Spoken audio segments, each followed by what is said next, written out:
Yo, what's good, everybody? My name is Clay Xavier, and we here at Youth Radio to have a quick little discussion about Black Panther. Warning, there are spoilers. You might want to click away if you haven't seen the video already. Let's go.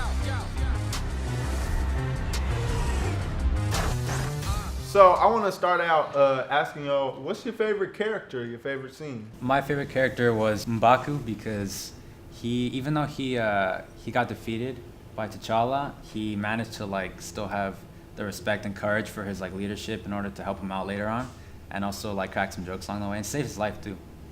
My favorite character was Eric Killmonger, but I liked how he portrayed all the problems in the world. My favorite was Okoye. From the moment she said, "I want to get this stupid thing off my head," to when she flew down the staircase with her spear, she just kept getting better and better.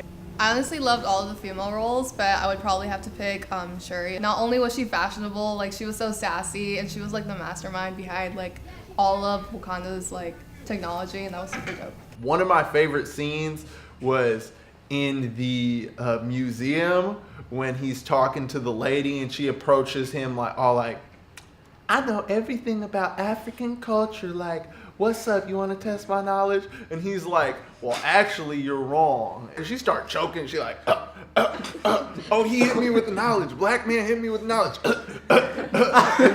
and then she keel over. It's boom, my boy right there hitting her with the knowledge, bringing that Oakland swagger, letting her know, you feel me? I'm gonna say that's why he's my favorite character. During the fight scene when he challenged T'Challa for the throne, he was like, I've trained my whole life for this. This is everything I've ever worked for. I'm gonna put anything above this. And that kind of adds to the whole, he'll do whatever it takes to get his throne. He'll kill his own cousin to get his throne. He'll kill his boss and his workers. It just is so passionate about getting just to the throne.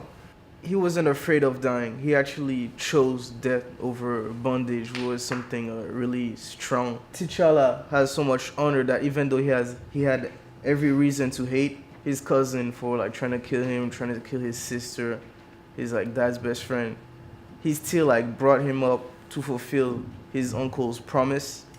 And after that, he went to Oakland to help the people. I thought it was crazy. I noticed the symbolism the second time I saw it. When Killmonger dies and he falls over, the last thing T'Challa does is he takes his arms for him and folds them over his chest for Wakanda in death. I was like, yo, fam. That was just some crazy symbolism to me. I just had to drop that, you feel? What do you think about gender dynamics, both with Killmonger in the way gender's treated in Wakanda versus here in Oakland, and just what are your thoughts on the gender dynamics? I walked into the movie not really knowing anything, and then I was really surprised at the fact that they had all these strong female characters, and I was so excited about it because all the warriors were women in Wakanda. I guess I'm already prone to thinking that there was gonna be men who were warriors, so I wasn't expecting that, and I think that also comes with the mindset of the way that our dynamic is shaped now, where when we picture physical strength and fighting, we think men. One thing that I wanted to ask you guys about though, when we were first introduced to the girlfriend of Nakia. of Killmonger.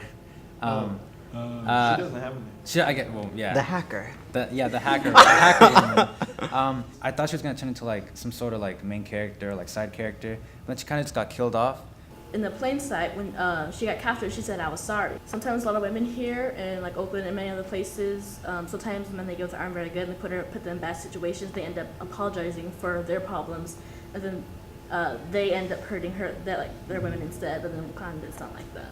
When she was taking Killmonger in the stretcher into the ambulance, you saw they had a little kissing scene, and it was very kind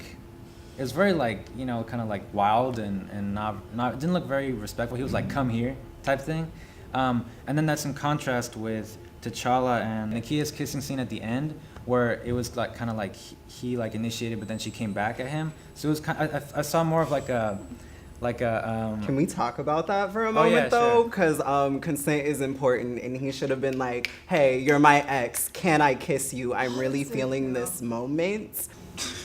Facts. Yeah, but like, I think like it kind of like kills the like But does it? romance because like you can't walk up to a girl and be like, hey, can I kiss you? You can't walk up to your ex and be like, my tongue is in your mouth. Like, can we get on that page? But, like, they were like, I'm they gonna were be like, factual right quick. It was just a little kiss on the lips, so there was no tongue in the mouth. However, I agree with you on the consent.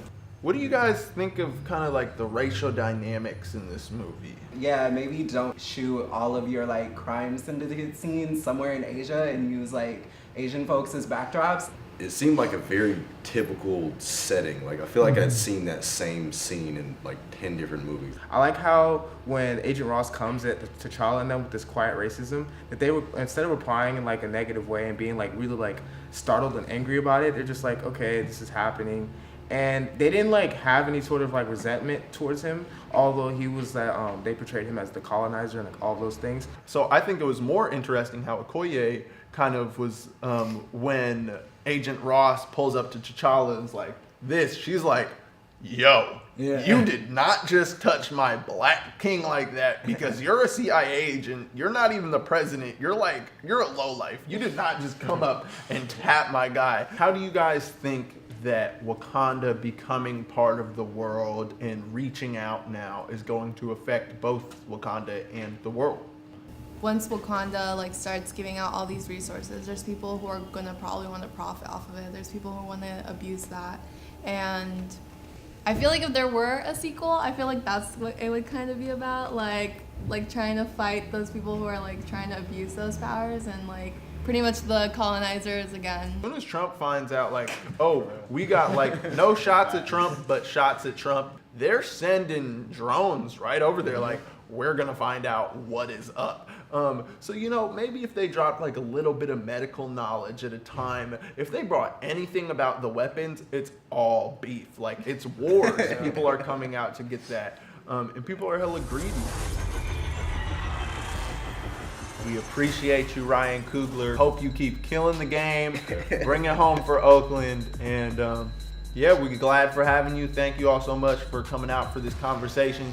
This has been a conversation about Black Panther with Youth Radio. Follow, subscribe, like, comment, and, you know, hit us up for more. Boom. Conda forever.